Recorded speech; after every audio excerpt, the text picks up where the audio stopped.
సత్య, minister గారు ఏమన్నారు? సత్య గారు, మినిస్టర్ గారికి మీ అభిప్రాయం ఏం చెప్పారు? యూత్ ప్రెసిడెంట్ గా ఉంటానని చెప్పావా? యూత్ ప్రెసిడెంట్ గా మీకు ఇష్టం లేదని క్లియర్ గా చెప్పేశారు కదా. నాకంటే ముందు అన్నే ఎక్కువ బాధపడుతున్నాడు. ఎవరైనా బాధపడతారు సత్య.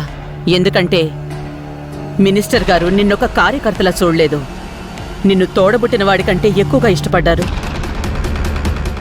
విలన్స్ జోలికి వెళితే జీవితాలు నాశనమైపోతాయి. ఇంతకీ మీరేం చెప్పారు సత్య గారు?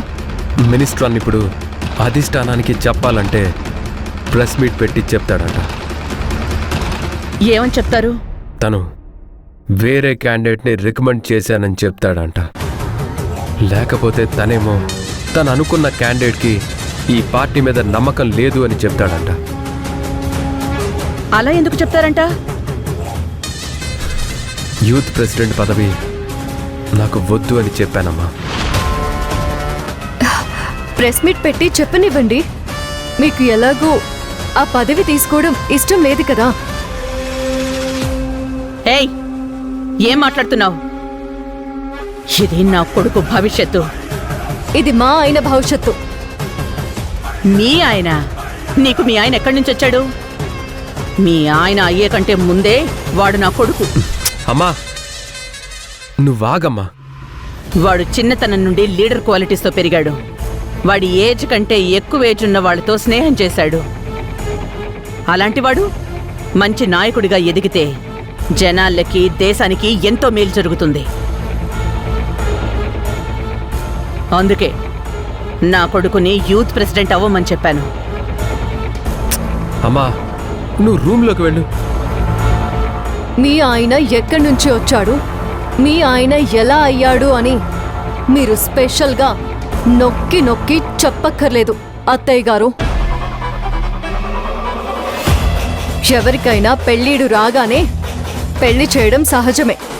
అంత మాత్రాన మీ ఇంటి కోడలిగా, మీ కొడుక్కి భార్యగా వేరే ఇంటి నుండి ఒక ఆడది వస్తుంది.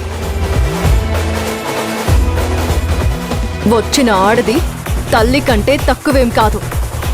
తన భర్త, తన సంసారం, తన పిల్లలు అని ఆలోచిస్తూ ఉంటే ఏ ఆడదైనా భర్తనే దైవంగా చూసుకుంటుంది, నాలాగా. నువ్వు వాడి జీవితంలోకి వచ్చిన దగ్గర నుంచి ఏ రోజైనా వాడు సుఖపడింది లేదు. నేను తన జీవితంలోకి వచ్చేసరికి మీ కొడుకు కొట్లాటలకు, గొడవలకు దిగి ప్రతి ఒక్కరితో గొడవ పడేవారు. ఇప్పుడు గొడవలు లేని ప్రశాంతత వచ్చింది. కష్టం ప్లేస్లో సుఖం వచ్చింది. మంజు నువ్వాగు. సత్య గారి లైఫ్లో మార్పు తప్పనిసరైంది. గౌరవం నూరింతలు పెరిగింది. నువ్వే నా కొడుకుని ఏదో మాయ చేశావు. ఇంటికి కోడలు వచ్చాక కూడా కొడుకుని మీ చెప్పు చేతుల్లో ఉంచుకోవడం కరెక్టేనా అత్తయ్య గారు? అమ్మో అమ్మో అమ్మో అమ్మో, నేనుండగానే నా కొడుకుని నీ వైపు తిప్పేసుకుని వాణ్ణి పిచ్చోణ్ణి చేసేశావు. ఒకవైపున తల్లి, మరొక వైపున భార్య, ఇద్దరు రెండు కళ్ళ లాంటి వాళ్ళని నా భర్తకి నా వల్లనే తెలిసొచ్చింది. నేను పర్సనల్గా వెళ్ళైనా నా కొడుకుని యూత్ ప్రెసిడెంట్ని చేయమని రిక్వెస్ట్ చేస్తాను.